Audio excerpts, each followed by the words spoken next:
نحمده ونستعينه ونستغفره ونؤمن به ونتوكل عليه ونعوذ بالله من شرور أنفسنا ومن سيئات أعمالنا من يهده الله فلا مضل له ومن يضلله فلا هادي له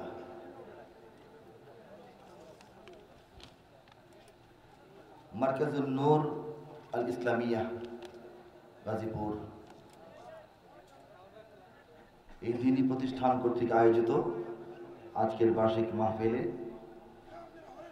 শ্রদ্ধাভাজন সভাপতি, আমন্ত্রিত মেহমানবৃন্দ, উপস্থিত সময় এবং সমাজের সবচাইতে গুরুত্বপূর্ণ, তাৎপর্যপূর্ণ, সম্মানিত এবং প্রশংসিত শ্রেণী ওলামায়ে কেরাম, আজিজ তলাবা, দেশপ্রেমিক, দিন প্রেমিক, আল্লাহ রসুল প্রেমিক, ইসলাম প্রেমিক, তাওহীদি জনতা,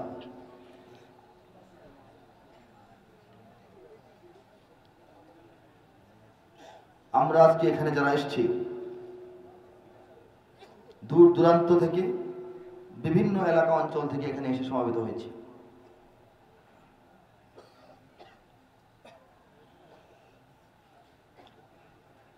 দেশ এবং জাতির এই ক্রান্তি লগ্নে ইসলাম ও ইসলাম বিরোধীদের এই মুখোমুখি অবস্থায় হক এবং বাতিলের, জালিম এবং মজলুমের, আলো এবং অন্ধকারের এই মুখোমুখি অবস্থায় আমরা হকের পক্ষে, মজলুমদের পক্ষে, দ্বীনের পক্ষে, দেশের পক্ষে অবস্থান গ্রহণ করেছি। রব্বুল আলামিন আমাদেরকে এই তৌফিক দিয়েছেন, এই জন্য বলি আলহামদুলিল্লাহ। বাংলাদেশের রাজধানীর অতি সন্নিকটে, বলা যায় প্রবেশ পথে আজকে আমাদের এই জমায়েত। বাংলাদেশ তো সেই দেশ, যেই দেশ আরব থেকে বহুদূর রাসূল পাক সাল্লাল্লাহু আলাইহি সাল্লামের জন্মভূমি, সাহাবায়ে কেরামের বিচরণ ভূমি, মক্কা এবং মদিনার পুণ্যভূমি থেকে বহুদূর, আবার ইসলামের গোড়াপত্তনের জামানা থেকে আমরা অনেক পর, আরব থেকে হাজার হাজার মাইল দূরে অবস্থিত এই বাংলাদেশ, আর রাসূলের জামানা থেকে ১৫০০ বছর পরের এই বাংলাদেশ। ঠিক কিনা জোরে বলেন? বাহ্যিক যুক্তি মতে বাংলাদেশে ইসলাম ভালোভাবে পৌঁছারই কথা ছিল না। এর উপর এই বাংলাদেশের চতুর্দিকে কোনো মুসলিম দেশের সীমান্ত নাই। ঠিক কিনা বলেন? তিন দিকে ব্রাহ্মণ্যবাদী ভারত, আধিপত্যবাদী ভারত, আর এক কোনায় আছে মিয়ানমার, যারা আরো বেশি দুষ্ট। ঠিক কিনা বলেন? ইসলাম বিদ্বেষ, মুসলিম বিদ্বেষ তাদের জাতীয় চেতনা। এরকম দেশগুলোর মাঝখানে তাওহীদের পতাকা নিয়ে প্রায় ২০ কোটি মুসলমান আমরা অতন্দ্র প্রহরীর মতো সমুদ্রের পাড়ে জেগে আছি। ঠিক কিনা? আওয়াজ দিয়ে বলেন। এটা কি করে সম্ভব হলো? একটি বাংলাদেশ, তুমি জাগ্রত জনতার, সারা বিশ্বের বিস্ময়, তুমি আমার অহংকার, একটি সঙ্গীত আপনারা শুনেছেন। বাংলাদেশ সারা বিশ্বের কাছে বিস্ময় কেন? ৯ মাসে স্বাধীন হয়েছে, শুধু এই জন্যে নয়। ক্রিকেট খেলায় ভালো ফলাফল করেছে, শুধু এই জন্যে নয়। বাংলাদেশের আলাদা বর্ণমালা আছে, ভাষা আছে, ভাষার জন্য এদেশের মানুষ জীবন দিয়েছে, শুধু এই জন্যে নয়। এই দেশে ৬ ঋতুর পরিবর্তন সারা দুনিয়ায় এরকম নেই, শুধু এই কারণে নয়। প্রধানতম আসল কারণ হচ্ছে এই যে বললাম, আরব থেকে দূরে, রাসূল থেকে পরে, চতুর্দিকে কোনো মুসলিম দেশের সীমানা নাই। এবং এই যে একটা বিচ্ছিন্ন অবস্থা, এই অবস্থায় এই সাগর পারের দেশ, এই নদী নালার দেশ, এই গরিব কাঙালের দেশ, এই পেটকাটা মাটির দেশ, এই পোকামাকড়ের দেশ বাংলাদেশকে রব্বুল আলামিন আরবের পর ইসলামের দ্বিতীয় বৃহত্তম দুর্গ হিসেবে গড়ে তুলেছেন। এদেশের প্রত্যেকটা মুসলমানকে অদূর ভবিষ্যতে তাওহীদ এবং শিরকের মধ্যে যে লড়াই হবে, কুফর এবং ঈমানের মধ্যে যে লড়াই হবে, জালিম এবং মাজলুমের মধ্যে যে লড়াই হবে, হক এবং বাতিলের মধ্যে যে লড়াই হবে, সেই লড়াইয়ের জন্য বাংলাদেশের মুসলমানদেরকে রব্বুল আলামিন রিজার্ভ ফোর্স হিসেবে তৈরি করছেন। সেই রিজার্ভ ফোর্সের সদস্য আমরা কারা কারা হাত তুলে প্রমাণ করব। তাকবীর হবে, আপনাদের মধ্য থেকে একজন তাকবীর দেবেন, দাঁড়িয়ে তাকবীর দেবেন একজন আপনাদের মধ্য থেকে।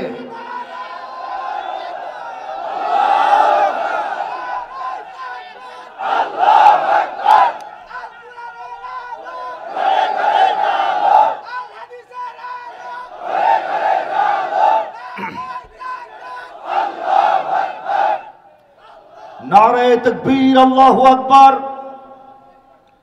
দুনিয়ার মুসলিম এক হও, এক হও। ইসলামের শত্রুরা হুঁশিয়ার, সাবধান। এইগুলি হচ্ছে বাংলাদেশের জাতীয় স্লোগান।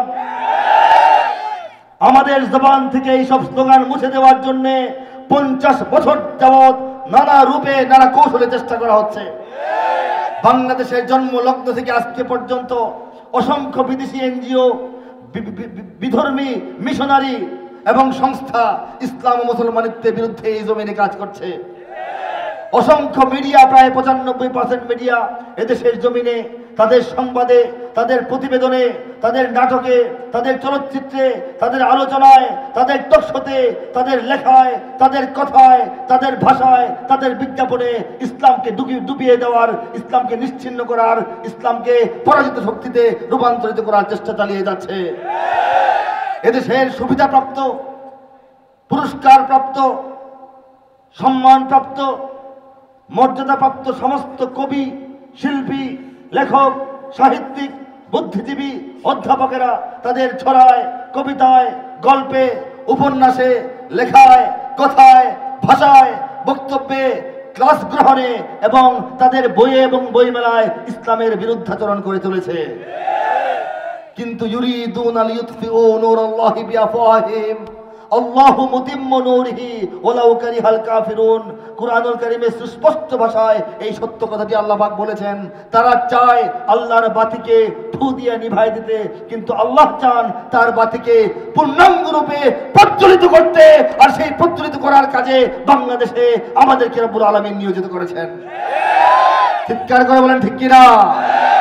ওরা চায় কিন্তু সফল হবে না। ওয়ামাকারু ওয়ামাকার আল্লাহ। তারা তাদের মতো চেষ্টা করেছে, আল্লাহ তার নিজের পরিকল্পনা মতো, তাকবিনী ফায়সালা মতো তার কৌশল চালিয়ে গেছেন। কি কৌশল? বাংলাদেশে এত এত মাহফিল হয়েছে যে বাংলাদেশের জমিন থেকে যাত্রা, হাউজি, নাচ, গান উঠে গেছে। বাংলাদেশে এত এত ইসলামী সাংস্কৃতিক কার্যক্রম চলেছে গত 20 বছর ধরে যে মানুষের মোবাইলে, মানুষের গাড়িতে, মানুষের বাড়িতে সব জায়গায় ইসলামী সংস্কৃতির এখন বিকাশ হয়ে গেছে। এবং বাংলাদেশে আরো নীরব বিপ্লব ঘটেছে একটি, এত বেশি মহিলা মাদ্রাসার একটি বিপ্লব ঘটে গেছে যে বাংলাদেশের লক্ষ লক্ষ অগণিত মা বোনেরা এখন হাফেজ এবং আলেম হয়ে গেছে। ঠিক কিনা জোরে বলেন? তারা তাদের মতো চেষ্টা করেছে, রব্বুল আলামিন তার মতো নিজের পরিকল্পনা এবং কৌশল এগিয়ে নিয়ে গেছেন। ঠিক কিনা বলেন? এরপর দেখেন যে ঢাকার কথা বললাম, এই ঢাকা মূলত মুসলমানদের রাজধানী। মূলত মুসলমানদের রাজধানী। বঙ্গ যখন ভঙ্গ হয় ব্রিটিশ আমলে, তখন পশ্চিমবঙ্গ হিন্দু অধ্যুষিত হিন্দুত্ববাদী এলাকা হিসেবে ভারতভুক্ত ছিল।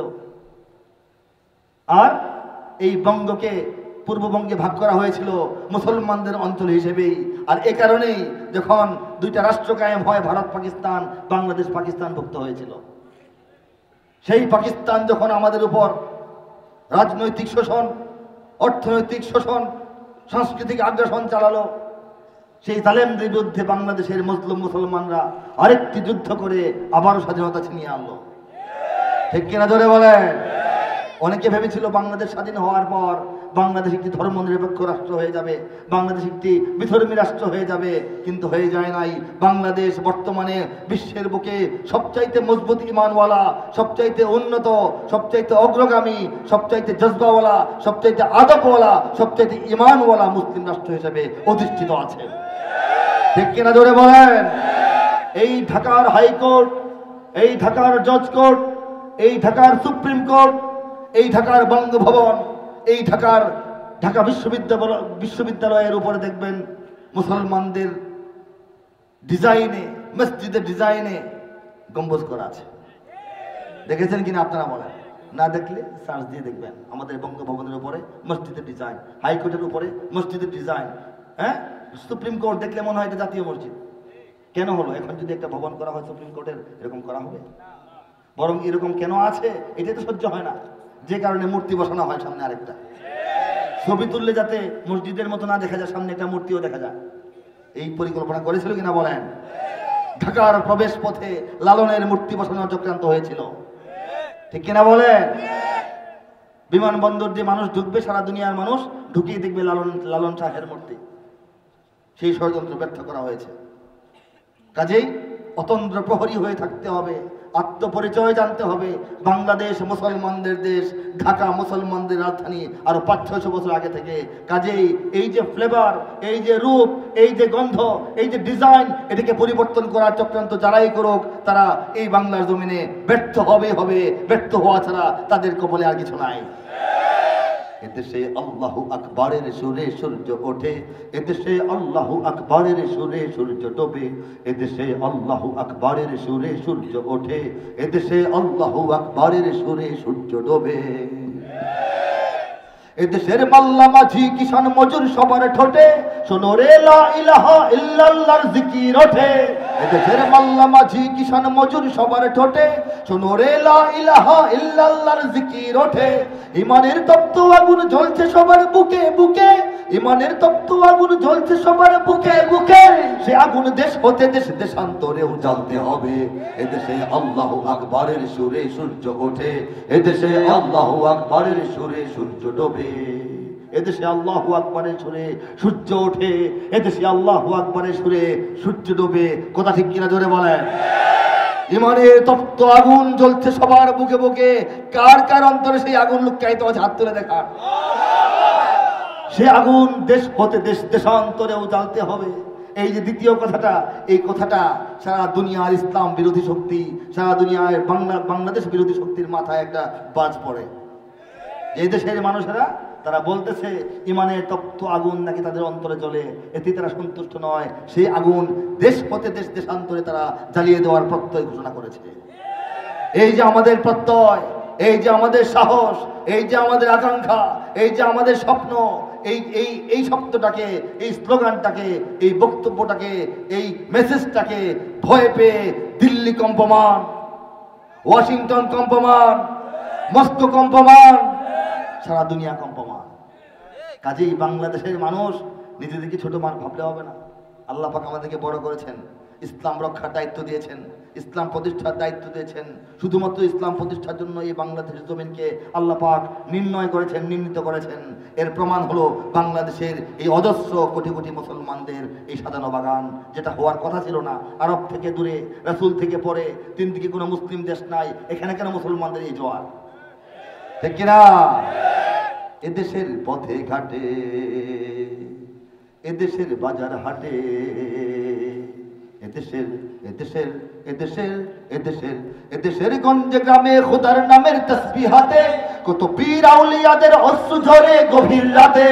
এদেশের গঞ্জে গ্রামে খোদার নামের তাসবিহাতে কত পীর আউলিয়াদের অশ্রু ঝরে গভীর রাতে। যে দেশের সন্তানেরা বক্তব্যে যায় কোরআন বুকে, যে দেশের সন্তানেরা বক্তব্যে যায় কোরআন বুকে, সে দেশে আল কোরআনের শাসন কায়েম করতে হবে। এদেশে আল্লাহু আকবরের সুরে সূর্য ওঠে, এদেশে আল্লাহু আকবরের সুরে সূর্য ডোবে। সঙ্গে গাইতে পারবেন? এটা কোনো সঙ্গীত নয়, গান নয়, তাহলে আপনারা মোবাইলেই দেখতেন, আমি এসে সরাসরি শোনাইতাম না। এটা আমাদের আত্মপরিচয়, আইডি কার্ড, এটা উচ্চারণ করতে হবে, দুশ্মনের কানে কানে আওয়াজ করতে হবে। দুশ্মন তো এতদিন ধরেই চাচ্ছে আমাদের জবান যেন বন্ধ থাকে, তারা চাচ্ছে আমাদের হাত যেন পকেটে ঢুকানো থাকে। এখন যদি জবান থেকে আওয়াজ আমরা বের না করি, যখন জবান বন্ধ করে দেওয়া হবে, তখন চাইলেও বাংলাদেশের মুসলমানরা আরাকানের মুসলমানদের মতো আর কোনো আওয়াজ বের করতে পারবে না।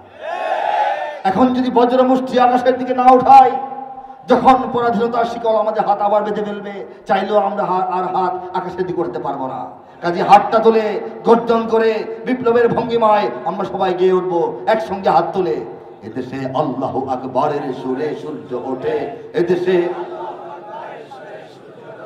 এদেশে আল্লাহু আকবরের সুরে সূর্য ওঠে, এদেশে আল্লাহু আকবরের সুরে সূর্য ডোবে।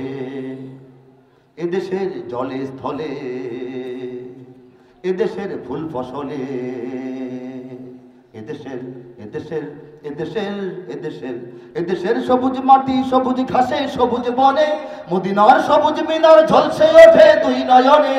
এদেশের সবুজ মাটি সবুজ ঘাসে সবুজ বনে, মদিনার সবুজ মিনার ঝলসে ওঠে দুই নয়নে। এদেশের শিকড় তো নয় দিল্লিতে বা ওয়াশিংটনে, এদেশের শিকড় তো নয় দিল্লিতে বা ওয়াশিংটনে, এদেশের শিকড় জানি ছড়িয়ে আছে দূর আরবে। এদেশে আল্লাহু আকবরের সুরে সূর্য ওঠে, এদেশে আল্লাহু আকবরের সুরে সূর্য ডোবে। এদেশে আল্লাহু আকবরের সুরে সূর্য ওঠে, এদেশে আল্লাহু আকবরের সুরে সূর্য ডোবে। এদেশে আল্লাহু আকবরের সুরে সূর্য ওঠে, এদেশে আল্লাহু আকবরের সুরে সূর্য ডোবে। স্বাধীনতার 50 বছরে আমরা ঢুকে গেছি, রাত 12টা পার হয়েছে 26শে মার্চ, ঠিক কিনা বলেন? এই 50 বছরে বাংলাদেশ অনেক কিছু দেখেছে। স্বাধীন হওয়ার পরেও আমরা পরাধীন। আমাদের রাজনীতি, আমাদের অর্থনীতি, আমাদের সংস্কৃতি, আমাদের পট পরিবর্তন, আমাদের সরকার গঠন, সরকার পতন, সবকিছুর উপর বিদেশিদের হস্তক্ষেপ থাকে, ঠিক কিনা জোরে বলেন? ভয় পান নাকি? সবকিছুতে 50 বছর ধরে বিদেশিদের হস্তক্ষেপ থাকে, ঠিক কিনা? এরপর সীমান্তে গুলি চলে, পানির ন্যায্য হিস্সা আমাদেরকে দেওয়া হয় না, জোর জবরদস্তি করে ঠকিয়ে আমাদেরকে ট্রানজিট নিয়ে যাওয়া হয়। বিদেশি গোয়েন্দা বিভাগ বাংলাদেশে তৎপর থাকে সব সময়। বিদেশি অবৈধ নাগরিকেরা বাংলাদেশের বিভিন্ন কর্মক্ষেত্রের উচ্চ উচ্চ পোস্টে চাকরি করে, ঠিক কিনা বলেন? বাংলাদেশ, এদেশের শ্রমিকেরা, এদেশের খেটে খাওয়া মানুষেরা, এদেশের উন্নত মেধা যারা আছেন, সারা দুনিয়ায় ছড়িয়ে ছিটিয়ে থেকে কাজকর্ম করে পায়ের ঘাম মাথায় ফেলে যে অর্থ বাংলাদেশে ঢোকান, সেই অর্থের চাইতে বেশি অর্থ শুধুমাত্র একটি রাষ্ট্র বাংলাদেশ থেকে বছরে নিয়ে যায়, ঠিক কিনা? আওয়াজ দিয়ে বলে। তারা আমাদের নির্বাচনকে প্রভাবিত করে, ভোটাধিকার হরণ করে, বাংলাদেশের ইসলামকে তারা দমিয়ে রাখতে চায়, বাংলাদেশের আলেম ওলামাকে তারা নিয়ন্ত্রণ করতে চায়, বাংলাদেশের শিক্ষা থেকে সংস্কৃতি থেকে ইসলামকে দূর করে দিতে চায়, বাংলাদেশের জাতীয় বিদ্যাপীঠগুলোতে নাস্তিকতার আগ্রাসনে গিলে ফেলতে চায়, ঠিক কিনা বলে? আমরা স্বাধীন হয়েও পরাধীনতার শিকল এখনো সম্পূর্ণরূপে ভাঙতে পারে নাই। দ্বিতীয় আসেন, সুশাসনের অভাবে আমরা ভুগছি। সুশাসন বাংলাদেশে নাই, দুঃশাসন দুঃশাসন দুঃশাসন, স্বৈরশাসন স্বৈরশাসন স্বৈরশাসন। এই দুঃশাসন এবং স্বৈরশাসনের এই ইয়েতে পড়ে, পাল্লায় পড়ে বাংলাদেশের মানুষ এখন বিতৃষ্ণ হয়ে হতাশায় নিমজ্জিত হয়ে যাচ্ছে, ঠিক কিনা বলে? উন্নয়ন, টেকসই উন্নয়ন নাই, স্বচ্ছ উন্নয়ন নাই, জবাবদিহিতামূলক উন্নয়ন নাই। 1000 কোটি টাকা এনে 100 কোটি টাকার কাজ করা হয়, বাকি 99 কোটি টাকা মেরে দেওয়া হয়। এই অবস্থায় আমাদের উন্নয়ন চলছে। বাংলাদেশের সমসাময়িক স্বাধীন যে রাষ্ট্রগুলি পৃথিবীতে, তারা আরো অনেক আগেই বাংলাদেশের থেকে অনেক বেশি অগ্রসর হয়ে গেছে, অর্থনৈতিক ভিত্তি প্রতিষ্ঠা করে ফেলেছে। সারা দুনিয়ায় তারা একটি গ্রহণযোগ্য পাওয়ার হিসেবে নিজেদেরকে প্রতিপন্ন করতে পেরেছে। বাংলাদেশ এখনো পারে নাই, ঠিক কিনা জোরে বলেন? ন্যায় বিচার থেকে আমরা বঞ্চিত, ন্যায় বিচার আমরা পাই না। বিচারের বিলম্বিতা, বিচারের দীর্ঘসূত্রিতা এবং এই দলীয় দৃষ্টিকোণ থেকে, আত্মীয়তার দৃষ্টিকোণ থেকে বিচার ব্যবস্থা, প্রতিপক্ষকে ঘায়েল করার জন্য বিচারিক ব্যবস্থা বাংলাদেশকে তছনছ করে দিচ্ছে। বাংলাদেশের মানুষ বিচার থেকে বঞ্চিত হচ্ছে, ঠিক কিনা বলেন? গণ অধিকার আমরা পাই না। জনগণের যে অধিকার, নাগরিক অধিকার, সাংবিধানিক অধিকার, সামাজিক অধিকার, রাজনৈতিক অধিকার, অর্থনৈতিক অধিকার, সাংস্কৃতিক অধিকার, ধর্মীয় অধিকার থেকে আমরা বঞ্চিত হয়ে চলেছি 50 বছর ধরে, ঠিক কিনা বলেন? এই যে লাঞ্ছনা, এই যে বঞ্চনা, এইগুলি পার হয়ে 50তম স্বাধীনতা দিবসে আমরা প্রবেশ করেছি। নতুন করে প্রত্যয় নিতে হবে বাংলাদেশের মানুষকে যে জুলুম নির্যাতন আর সহ্য করার সময় নাই। বাংলাদেশটি গড়ে তোলার জন্য ইসলামকে অবলম্বন করতে হবে, তাওহীদকে আবার ডাকতে হবে। উলামায়ে কেরামের নেতৃত্বে এই জাগরণের জন্য কারা কারা প্রস্তুত আছেন হাত তুলে তাকবীর দিয়ে প্রমাণ করো। নারায়ে তাকবীর, নারায়ে তাকবীর। দুনিয়ার মুসলিম, দুনিয়ার মুসলিম, ইসলামের শত্রুরা হুঁশিয়ার সাবধান। ভারতে জনপদে ঘরে ঘরে ইসলাম এ জাতির 90% মানুষের অন্তরে। ইসলাম নিয়ে কেউ ছিনিমিনি খেলে এমন শক্তি নেই, ইসলাম নিয়ে কেউ ছিনিমিনি খেলে এমন শক্তি নেই। আর কিছু থাক না থাক এদেশে ইসলাম থাকবে, সবকিছু বদলে যাক এদেশে ইসলাম থাকবে, ঠিক কিনা বলেন? আওয়ামী লীগের নেতা কর্মীরা বিএনপি হতে পারে, অবাক হব না বিএনপি যদি নৌকায় সিল মারে। রাজপথ থেকে মুছে যেতে পারে গণতন্ত্রের দাবি, শোষকের হাতে চলে যেতে পারে ক্ষমতার তালা চাবি। স্বার্থের হাত নাড়তেও পারে আইনের কলকাঠি, আবার রক্তে লাল হতে পারে আমার দেশের মাটি। ক্লাইভের সাথে হতে পারে ফের মির্জাফরের সন্ধি, বিদ্রোহী কবি হতে পারে ফের লৌহ কপাটে বন্দি। এই বীরদের মাটি, বীরদের ঘাঁটি, শহীদের বাংলায় জনতার ভোটে কিবা ভোট লুটে যেই যাক ক্ষমতায়, নস্তে নাবুদ হয়ে যাবে যদি ইসলাম ভুলে যায়, ইসলাম ভুলে যায়। ইসলাম এ মাটির পরতে পরতে জনপদে ঘরে ঘরে, ইসলাম এ জাতির 90% মানুষের অন্তরে। ইসলাম এ জাতির পরতে পরতে জনপদে ঘরে ঘরে, ইসলাম এ জাতির 90% মানুষের অন্তরে। ইসলাম নিয়ে কেউ ছিনিমিনি খেলে এমন শক্তি নেই, ইসলাম নিয়ে কেউ ছিনিমিনি খেলে এমন শক্তি নেই। আর কিছু থাক না থাক এদেশে ইসলাম থাকবে, সবকিছু বদলে যাক এদেশে ইসলাম থাকবে, ঠিক কিনা? ঠিক কিনা জোরে বলে?